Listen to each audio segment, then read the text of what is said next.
Bueno, buenos días. Nos habíamos puesto de acuerdo para que yo comenzara con la disertación. Como ya me presentaron, soy Lisa Carreras, soy directora de salud de la universidad, además de docente de la Facultad de Ciencias Médicas de la Universidad Nacional del Litoral.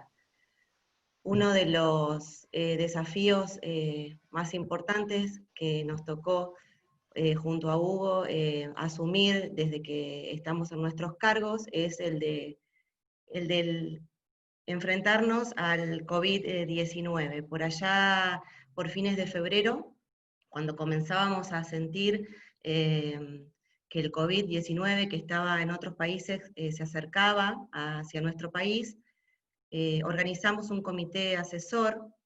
Hugo es ingeniero en salud, en higiene y seguridad, junto con el doctor Pascual Pimpinela, que hoy no está en la charla, pero que es el encargado del programa de medicina del trabajo de la Dirección de Salud. Formamos un comité asesor y empezamos a preocuparnos de cómo actuar frente a este riesgo que comenzábamos a sentir presente. Yo, para comenzar mi presentación, les quiero acercar la definición de salud. No sé si podemos ver la presentación. Ahí estamos. Ahí se está compartiendo. Simplemente Perfecto. interrumpo para Sí. hacer una aclaración para el resto de los participantes. Ustedes van a ver que está la presentación compartida, van a tener las vistas de las diferentes cámaras como una barra a la derecha. Ustedes pueden moverlo, achicarlo, simplemente minimizarlo o que aparezca en alguna sola cámara. Lo digo porque durante la presentación, si no, algunas diapos se les van a estar tapadas por esas cámaras y no van a poder ver todo el contenido. Simplemente eso. Bien, acercarles lo que es la definición de salud. Y en este sentido, vamos a encontrar, si revisamos la literatura internacional, numerosas definiciones de salud. Sin duda, cuando hay que elegir una definición, en mi opinión, la que más importancia tiene por el cambio de paradigma que produjo en el concepto de salud es la de la Organización Mundial de la Salud, que nos define la salud como un estado de completo bienestar físico, mental y social. En base a esta definición podríamos hacer un montón de discusiones de algunos aspectos que no van a la charla. Sin duda que quizás no es posible tener un completo estado de bienestar, salud físico y emocional y social en un mismo momento, pero sí me gusta pensarlo como un equilibrio constante, una búsqueda de un equilibrio constante entre los tres aspectos. Lo que no queda duda es que cuando uno tiene una afectación de uno de los aspectos de su salud, físico, social o mental, afecta al mismo tiempo los otros dos aspectos. Por eso hablamos de la integralidad del ser humano. En base a esto y este recordatorio de la definición de salud, vamos a lo siguiente, que es ¿qué son los protocolos en salud y cuál es su importancia? Los protocolos en salud son una herramienta muy importante. Existen desde hace bastante tiempo y el objetivo que tienen es sistematizar una conducta o una toma de decisiones respecto a un problema de salud. Los protocolos de salud, como dijimos, son una herramienta, entonces tenemos que tener muchísimo cuidado cuando los creamos o los producimos, porque un error en la creación de esta herramienta produce una sistematización del mismo y vamos a lograr el objetivo contrario al que estamos buscando. La próxima. Existe una serie de pasos para diseñar protocolos en salud. Y lo primero, y muy importante, es definir el problema que queremos abarcar. No todos los problemas de salud son factibles de protocolizar, pero creo que ninguno de nosotros tiene duda de que el COVID-19, como es una pandemia, es un problema de salud realmente muy importante que necesita no solamente de un protocolo, sino de varios protocolos que deben ser actualizados periódicamente. En la información que tenemos que buscar para definir el problema, tenemos que pensar siempre cuál es la magnitud del problema al que nos estamos enfrentando, cuál es la vulnerabilidad de nuestra población frente a ese problema, y cuáles son las consecuencias que puede traer este problema para nuestra población, no solamente para su salud, sino también el impacto socioeconómico que puede tener este problema para nosotros. La siguiente. Para definir el problema lo más importante es buscar evidencia científica, y evidencia científica, aquí sí teníamos un problema al principio porque no contábamos con suficiente información sobre esta enfermedad y sobre todos sus aspectos. Sí tuvimos una ventaja con respecto al hemisferio norte porque la enfermedad llegó unos meses después y empezamos a recibir información desde los científicos de Europa y de Estados Unidos. Sí, la recomendación de mi parte siempre es buscar fuentes oficiales y reconocidas de información. A nivel mundial, la Organización Mundial de la Salud y su oficina en las Américas, que es la Organización Panamericana de la Salud, produce información constante y actualiza permanentemente la información en su página. A nivel local, por supuesto, no podemos estar en discordancia con las autoridades sanitarias y siempre tenemos que remitirnos al Ministerio de Salud de la Nación y a los ministerios de salud locales, provinciales. La siguiente.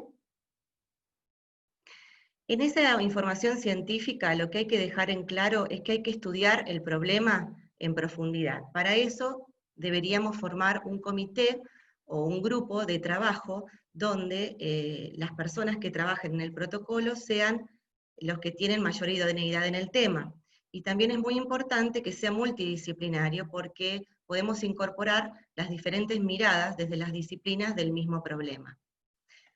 En la evidencia científica, en el caso de las enfermedades infectocontagiosas y sobre todo en COVID-19, es muy importante, y esto quiero que ustedes lo tengan bien en claro, a pesar de que los pueden escuchar y lo estamos escuchando hace mucho tiempo en los medios de comunicación y en los medios gráficos y en la literatura, es qué es la enfermedad en sí, cómo se transmite, a quiénes afecta, cuál es el impacto que tiene en la salud de las personas, cuál es su capacidad de contagio y la forma de propagación.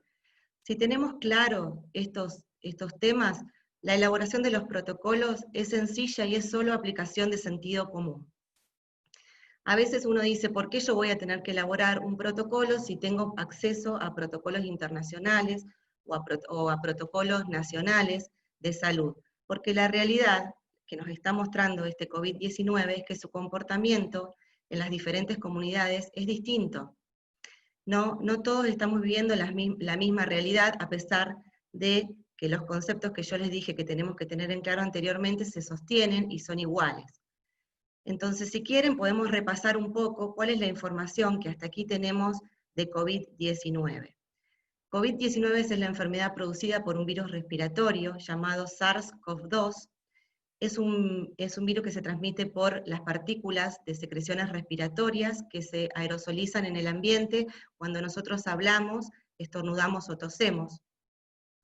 Es una partícula intermedia de tamaño, por lo tanto no tiene capacidad de quedar suspendida en el aire, decanta y se deposita en las diferentes superficies, y las partículas, por su tamaño, de aerosoles que emitimos cuando hablamos, tosemos o estornudamos, pueden viajar en la distancia hasta una distancia de 1,5 metros aproximadamente.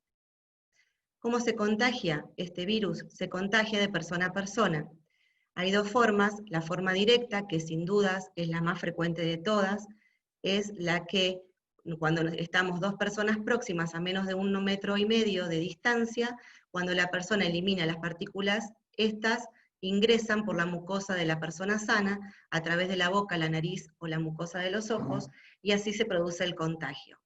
La otra forma es la indirecta, a través de superficies contaminadas con las partículas de secreciones respiratorias, pero que sin dudas es mucho más baja que la probabilidad de contagio de persona a persona, y aquí lo importante del distanciamiento social.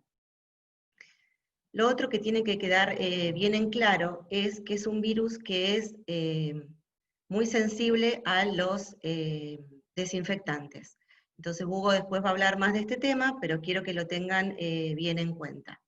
Lo otro es el tiempo que dura el virus en las superficies para evitar el contagio indirecto.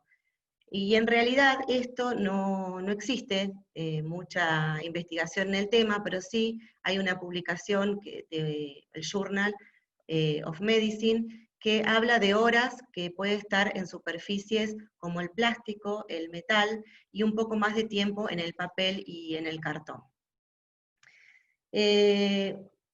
Bueno, también lo que tenemos que tener en claro son las manifestaciones clínicas, que todos las conocen. Ahora, para realizar un protocolo que abarque no solamente la prevención, sino la prevención secundaria, es decir, el aislamiento de la persona enferma rápidamente para evitar que la enfermedad se propague, de la persona enferma y de sus contactos estrechos, también tenemos que tener en cuenta cuál es la definición de caso sospechoso de COVID.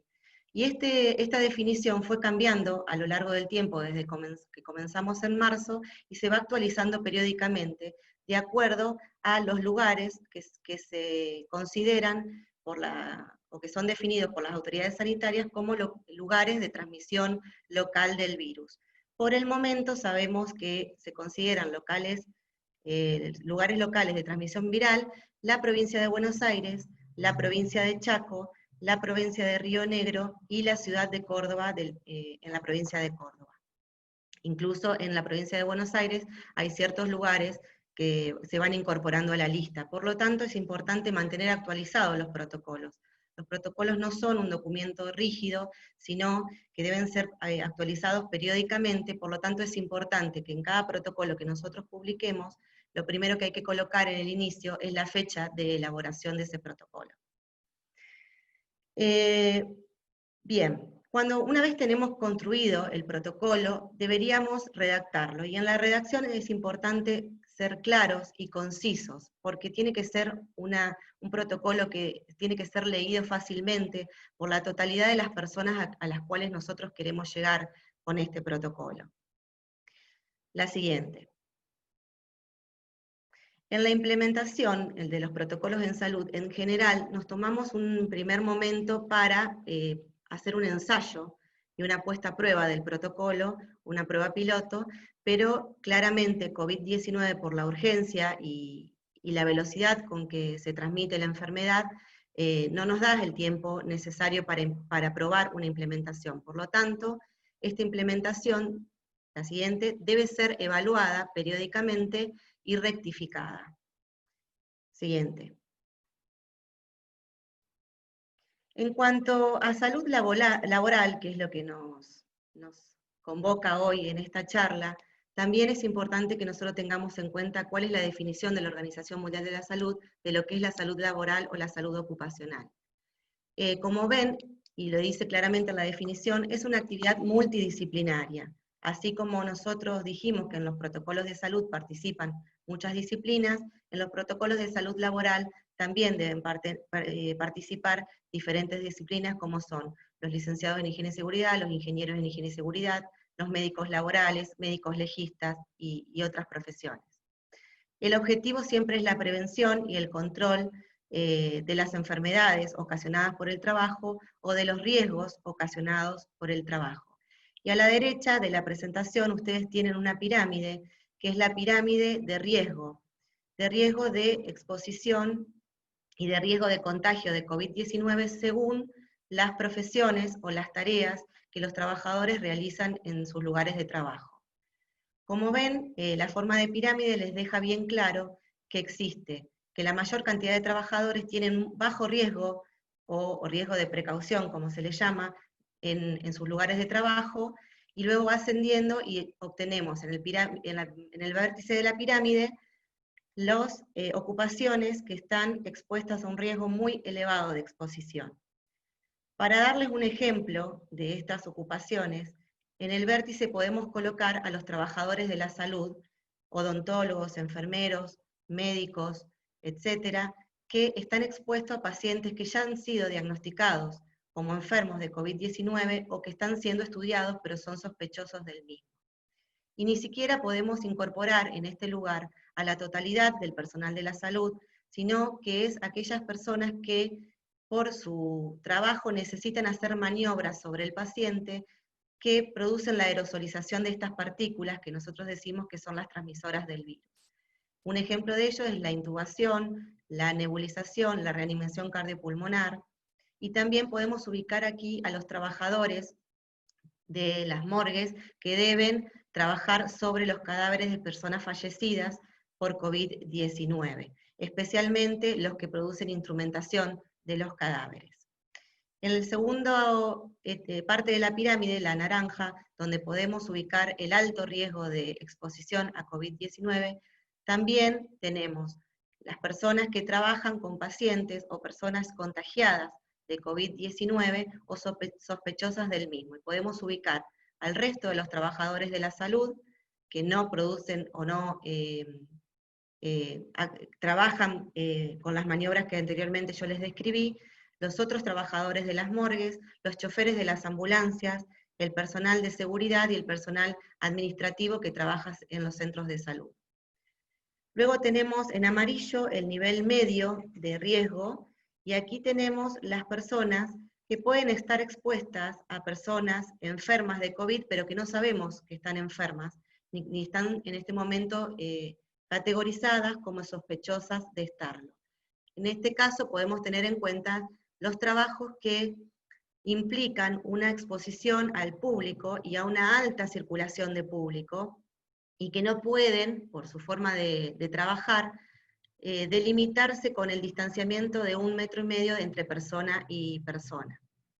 Por otro lado, y en la pirámide, en la base de la pirámide encontramos el color azul, que es el bajo riesgo de exposición o riesgo de precaución, en donde podemos ubicar el resto de los trabajadores y quizá la mayoría de los trabajos de los que nosotros realizamos, donde sí se puede mantener un aislamiento, un distanciamiento entre persona y persona, mínimo de 1,5 metros, y donde puede haber circulación baja de personas y no hay asistencia al público en general.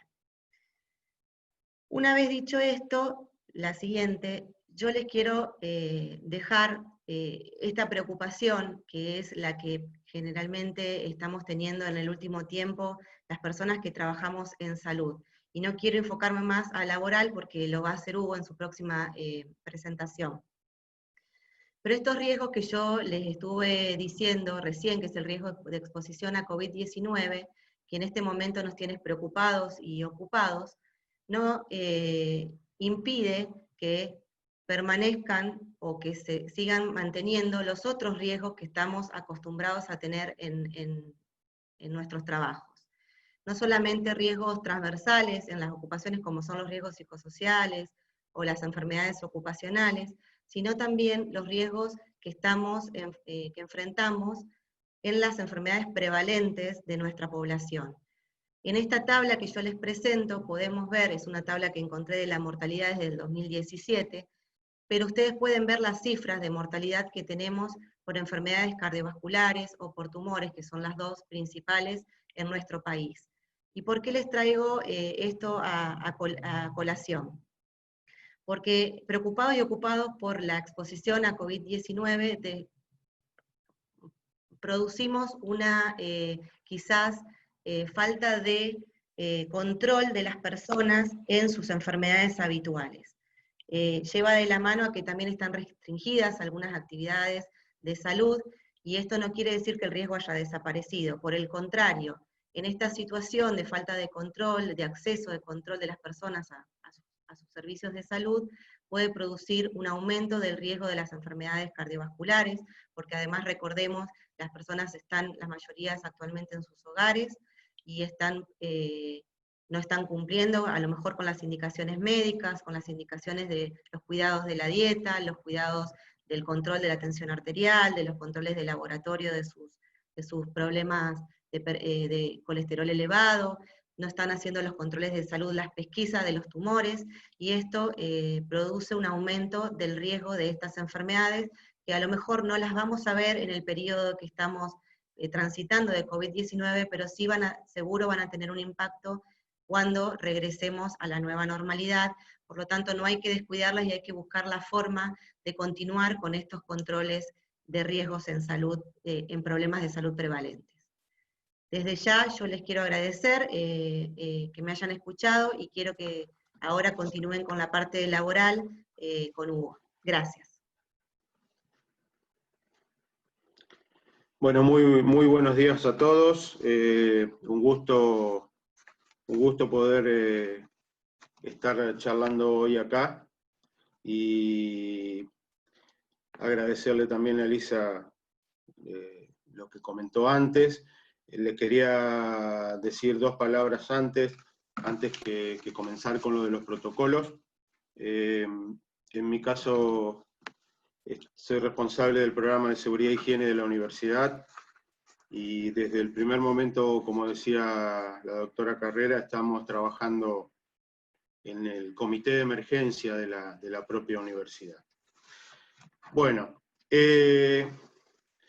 respecto de los protocolos de seguridad e higiene de COVID, obviamente esta época de pandemia ha generado una cantidad de protocolos grandísima.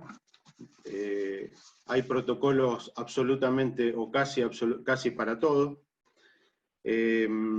Algunos de ellos muy atinados, otros que son copia de protocolos que vienen de otros lados y que particularmente no se han adaptado a cada uno de los lugares, como vamos a ver ahora. Pero básicamente lo que vamos a charlar hoy es de qué se trata esto de los protocolos de higiene y seguridad referidos a COVID. Protocolos de higiene y seguridad en mi temática hay desde siempre referidos a los riesgos específicos de las actividades laborales. Estos en particular, obviamente, son protocolos adaptados a esta situación de pandemia. La próxima, por favor.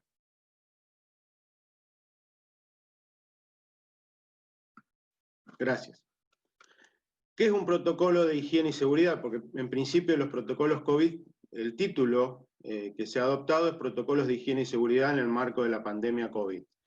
Básicamente, un protocolo de higiene y seguridad es un conjunto, un documento que reúne medidas de prevención y de respuesta y que nos dice cómo vamos a actuar en determinada situación. En una situación normal no, en una situación de contingencia, en una situación no normal, en una situación de emergencia, podría ser. ¿Para qué los hacemos? ¿Para qué los hacemos? Acá lo estamos haciendo sobre la situación de pandemia, pero deberíamos haberlos tenido antes. Pero ¿para qué hacemos protocolos?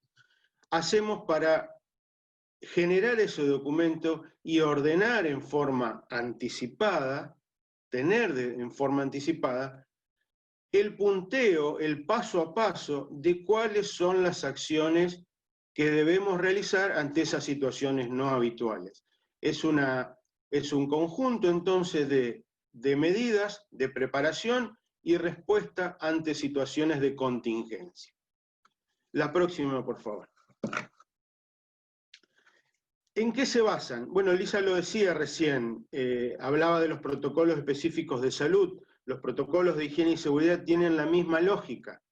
En este caso de los que estamos hablando, de los protocolos de higiene y seguridad de COVID-19, ustedes saben que el gobierno de la provincia de Santa Fe ha redactado y puesto a disposición un montón de protocolos en su página, la Nación también. Están todos con la obligación, actividades públicas y privadas, con la obligación de generar sus protocolos de prevención referidos a esta pandemia o al contagio de este virus. ¿En qué se basan? Se basan básicamente en esto, en conocer los mecanismos de contagio, definir qué elementos de barrera vamos a utilizar, definir qué sustancias químicas desinfectantes son las que actúan sobre el virus, en este caso, y todo ese conjunto de cosas que hay que saber previamente generan pautas de obligaciones, procedimientos, recomendaciones, controles, instancias de capacitación, etc. Todo este conjunto de elementos que hay que conocer previamente para generar el protocolo o los protocolos son absolutamente necesarios.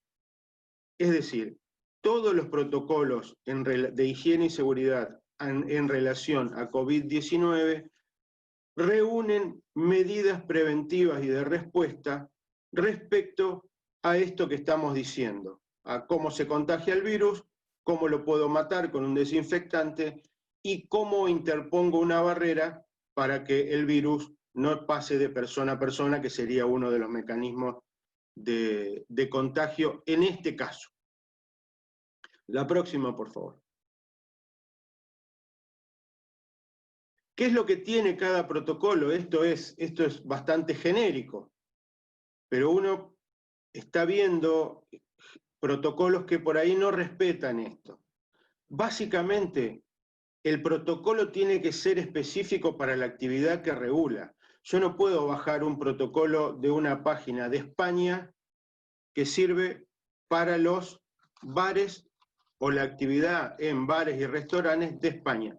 Lo podré adaptar, mirar, ver si acá se aplica, pero se ha dado mucho en estos casos, en esta situación, de que se bajan protocolos y se imponen protocolos que tienen el mayor y el principal defecto de no pueden ser controlados lo que está escrito en el protocolo. Entonces, esa es la primera cuestión básica, que el protocolo tenga pautas, recomendaciones, controles y procedimientos que sean controlables por el que escribe el protocolo y tiene como objetivo implementarlo. Entonces, todo protocolo debe tener un objetivo, es decir, qué es lo que yo quiero, tiene que tener un alcance, es decir, a quién aplica esto, a quién está dirigido, y en general los que nosotros elaboramos tienen medidas generales que aplican para todo tipo de actividad y medidas específicas que son aquellas que se adaptan puntualmente a la actividad o al lugar, porque no solamente se adaptan a la actividad, sino a cada localidad, a cada municipio y comuna. No es lo mismo habilitar una actividad deportiva al aire libre en una ciudad que en otra. La territorialidad, la puntualidad de cada localidad es muy importante en estos casos.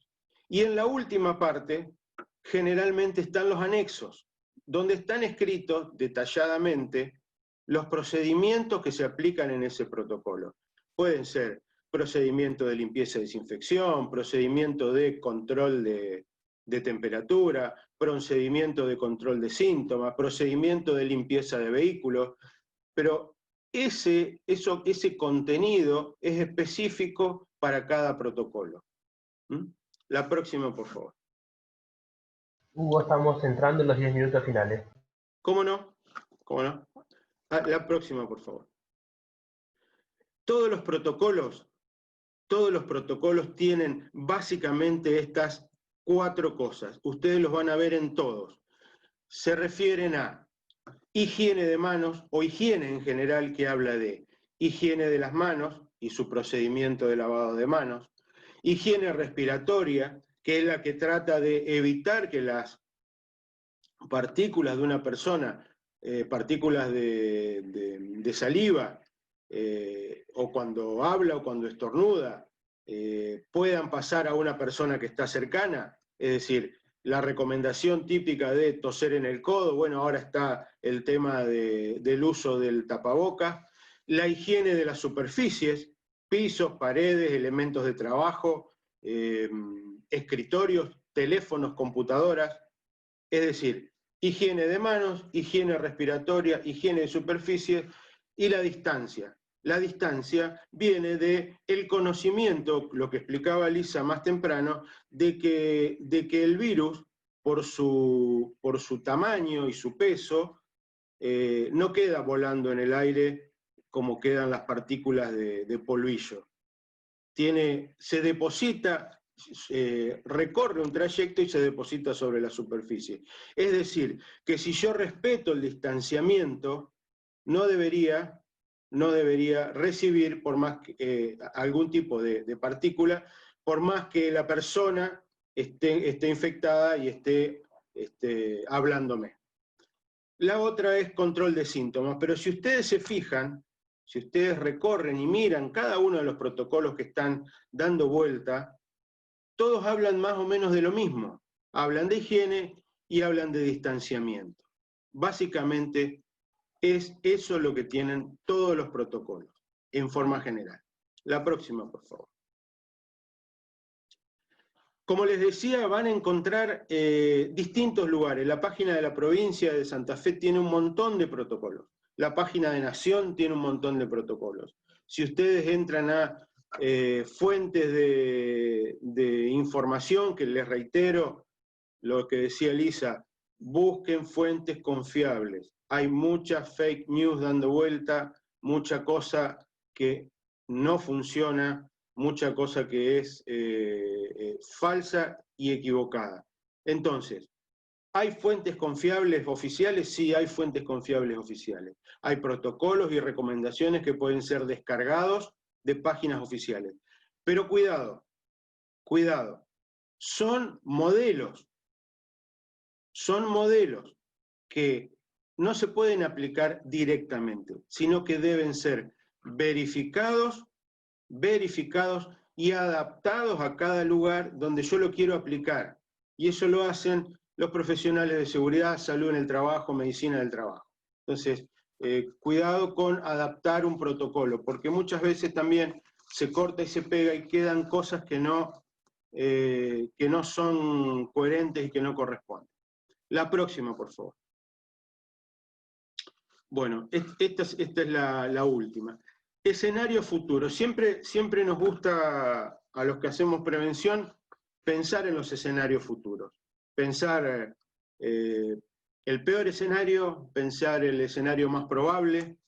Es decir, hay un montón de situaciones que esta pandemia ha cambiado o que va a cambiar.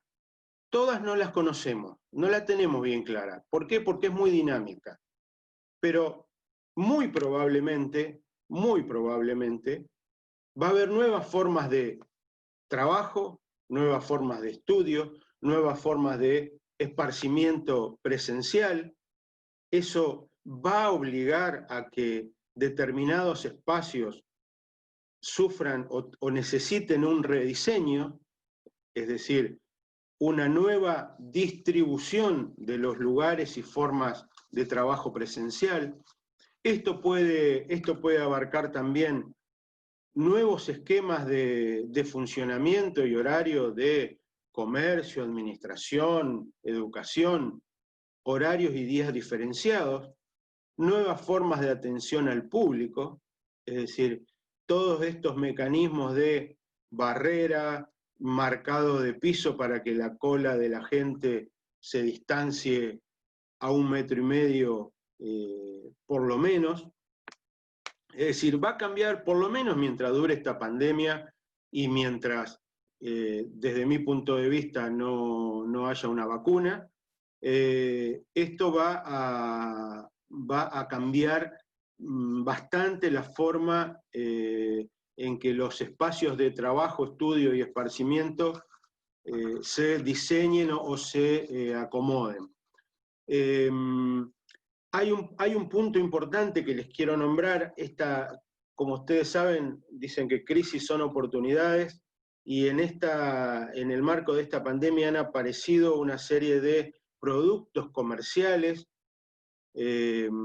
como son tótems, túneles, cabinas sanitizantes que esparcen productos sobre la gente.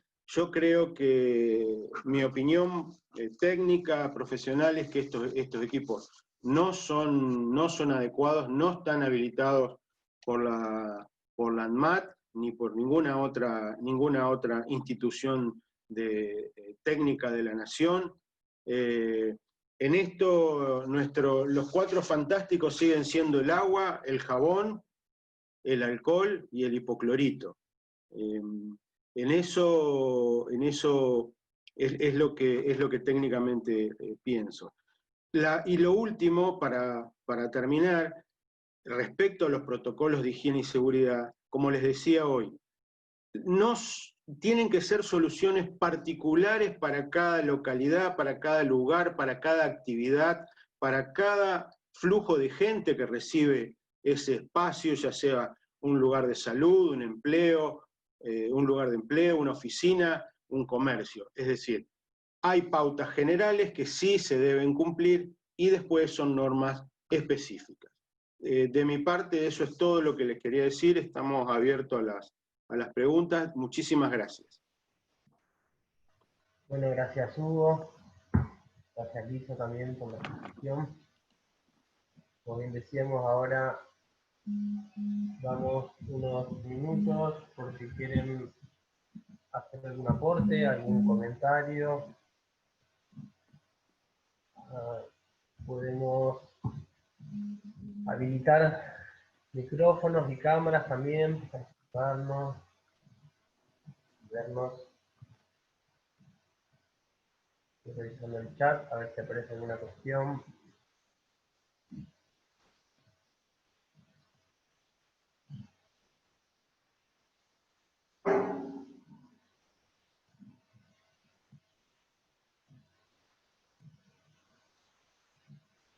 Bien, aprovecho mientras perdemos el frío o la timidez del otro lado de la pantalla para ver si podían hacer alguna devolución, algún comentario en relación a una cuestión que está muy en boga, que lógicamente arrancaba usted haciendo referencia al marco que plantea la Organización Mundial de la Salud, y bueno, en el último tiempo ha sido eje de polémica en relación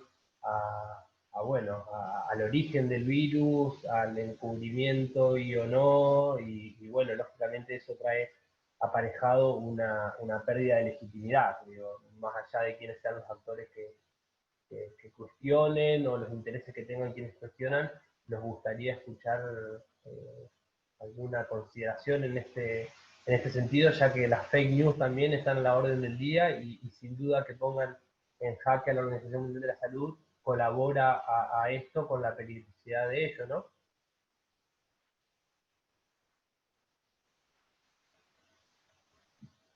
Bueno, en ese aspecto, la verdad es que la Organización Mundial de la Salud siempre ha sido una organización de referencia y es, a mi criterio, es bastante poco probable que haya participado de una conspiración en contra de la salud de las personas. De todas maneras, lo que uno tiene que pensar es que la amenaza es real, la vemos, o sea, por ahí uno siente comentarios de, no, es todo mentira, la epidemia es mentira. Bueno, la realidad es que la amenaza está. ¿Tenemos suerte? Sí, tenemos suerte, o hicimos bien las cosas, o bueno, podemos debatir, o las dos cosas, de que nuestra afectación en nuestro país no ha sido de la magnitud como se vio en otros países de Europa o en Estados Unidos o en los mismos vecinos latinoamericanos. Pero la realidad es que la amenaza es un virus que no tiene alta mortalidad, la cantidad elevada de muertos que uno ve en las cifras se debe a que es muy contagioso, o sea que hay mucha cantidad de enfermos. Si uno en lo que se debatía en un momento produce más muerte que gripe o menos muerte que gripe, yo creo que la mortalidad es menor, pero como es mucho más contagioso que la gripe común y tenemos más enfermos, por eso se ven las cifras de muertos. Recordar que la mortalidad es mayor en las personas vulnerables, que son los adultos mayores, y en las personas que tienen factores de riesgo por problemas de salud que han tenido anteriormente.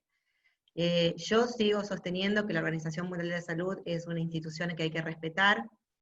Luego se verá si hay investigaciones con respecto al origen del virus, pero la amenaza está y hay que actuar y hay que ocuparse del tema. Después, en cuanto al debate salud, economía, yo creo que no existe la disparidad salud-economía, ambos son factores que se relacionan. Si no tenemos salud no podemos producir, si no tenemos producción o no tenemos un trabajo estable no vamos a poder sentirnos bien por esta definición que yo ponía al principio, que la salud es un equilibrio entre la salud física, la salud mental y la salud social. Sin duda que tomar determinaciones al respecto no es fácil, por eso es necesario recabar la evidencia científica lo más certera posible, para contar con las herramientas en la cual basarnos para tomar decisiones. Como yo les decía, la mayoría de los trabajos están ubicados en la plataforma o en la base de la pirámide, y son trabajos que tienen bajo riesgo de contagio, por lo tanto, creo que es correcto la habilitación progresiva de las actividades laborales, por supuesto siempre teniendo en cuenta las condiciones enmarcadas dentro del protocolo de seguridad que dijo Hugo. Así que es mi opinión. No sé, Hugo, si vos querés agregar alguna otra cosa al respecto. Sí, dos cositas nada más.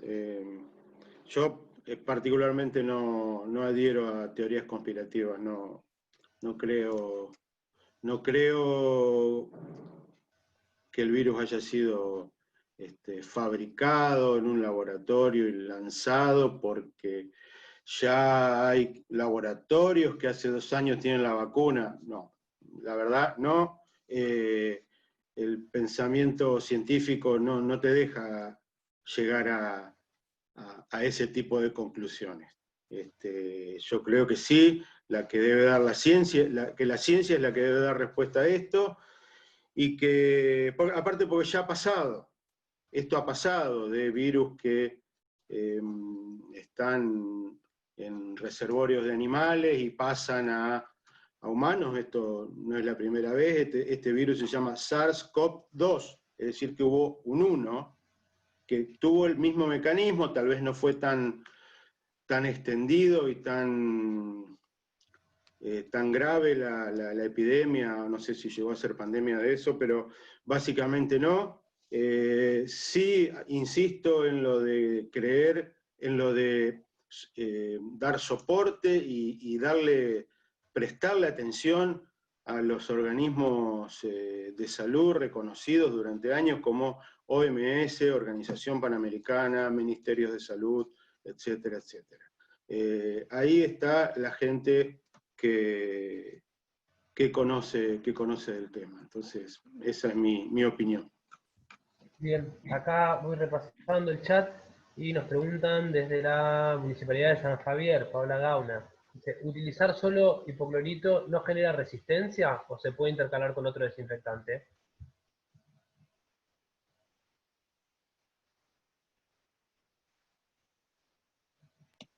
Sí. Yo no conozco estudios de virus de COVID que tengan resistencia a hipoclorito. La verdad, no hay ninguna evidencia científica de eso. Hoy, este virus, a concentraciones relativamente bajas, como puede ser 500 o 1000 ppm, es el elemento de desinfección por excelencia. Hay muchos elementos, hay muchos nuevas sustancias químicas que se usan como elementos desinfectantes. Ustedes lo van a ver, lo ven permanentemente, lo que les decía hoy, esto de crisis igual oportunidades. Amonios cuaternarios, cloruro de benzalconio, está todo bien. Muchos productos tienen efecto viricida, muchos. Ahora, ojo cuando esos productos se usan sobre las personas, ese es el mensaje que yo quiero dar. Seguramente esos productos como cloruro de benzalconio, amonios cuaternarios, los viejos y los nuevos, los de última generación, funcionan muy bien para matar virus sobre superficies. Pero a lo que yo me refería antes, estas cabinas, estos túneles de sanitización, te lo tiran sobre las personas. Y eso es lo que no está autorizado. Son sustancias para limpieza de superficies duras, pisos, paredes, elementos de la industria alimenticia, instrumental quirúrgico, muchos de ellos. Es decir, hay muchos. El universo de productos de desinfección es amplísimo. Yo estoy hablando de lo que está al alcance del común de la gente, que es hipoclorito de sodio, agua y jabón y solución alcohólica. Bien, muy claro, Hugo, muchas gracias. Bueno, muchos saludos vemos, agradecimientos por las exposiciones a la derecha del chat. Acá nos solicitan protocolos que tengan que ver con las actividades deportivas, ya que en nuestra localidad no tenemos CASE, de la Secretaría de Deporte podríamos trabajar en estos protocolos. Entiendo la universidad estaba en el área de deporte específicamente elaborando, ¿no?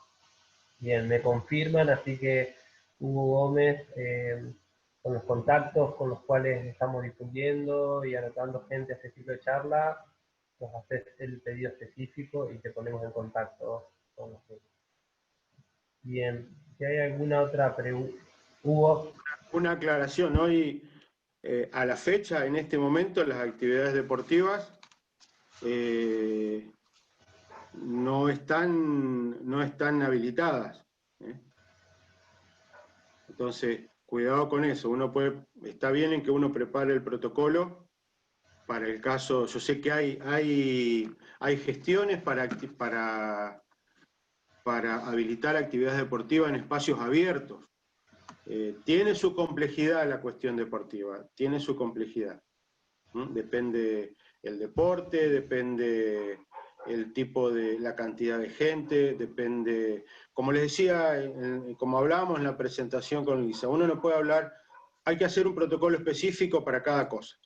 En el caso de deporte, los vestuarios no están recomendados que se usen, los gimnasios de musculación en esta etapa tampoco, por la manipulación de los elementos que uno hace permanentemente.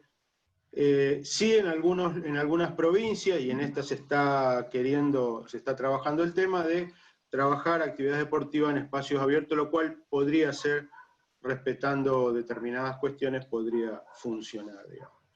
Sí, Perdón. respetando el distanciamiento y no los deportes de contacto físico desde ya, ¿no es cierto? Bien. Bien, gracias. ¿Alguna?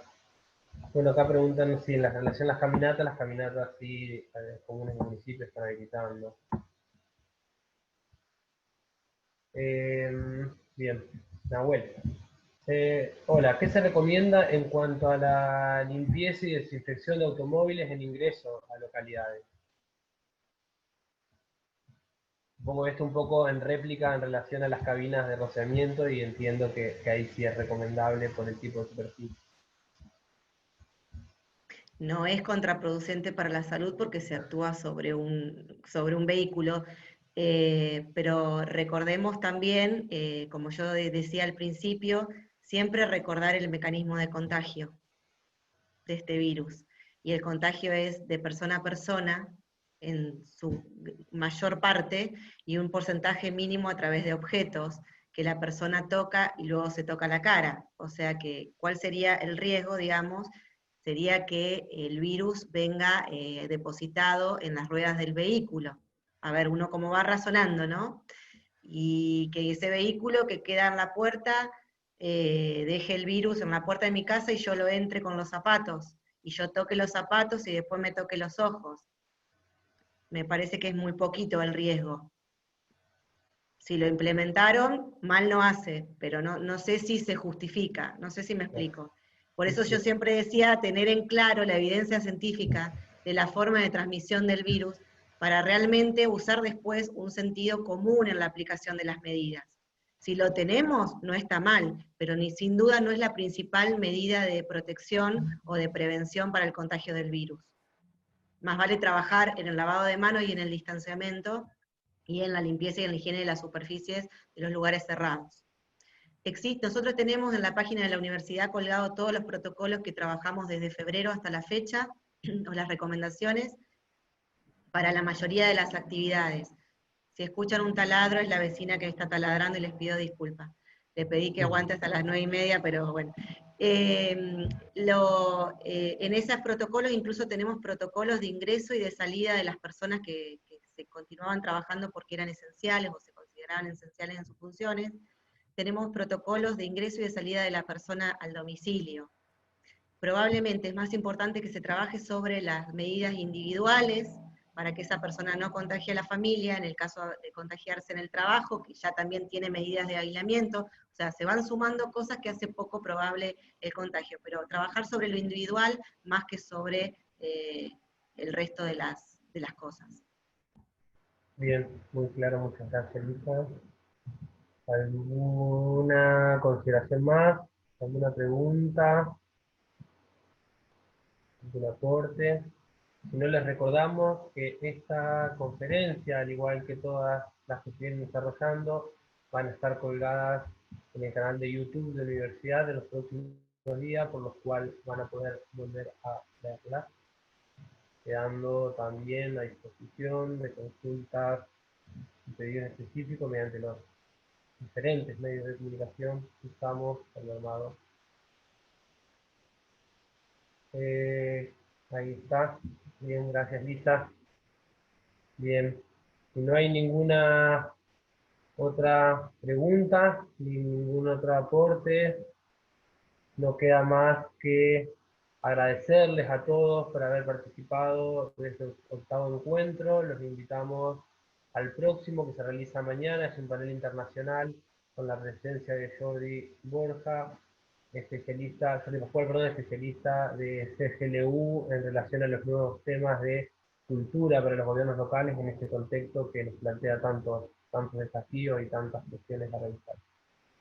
Así que les agradecemos nuevamente, Lisa y Hugo, por el tiempo, muy claro, muy concreto. Vemos las devoluciones en el chat, así que agradecemos a todos por haberse hecho desde esta hora para participar en este ciclo y los esperamos mañana. Muchas gracias y hasta luego. Bueno, muchas gracias a ustedes. Hasta luego. Gracias, gracias.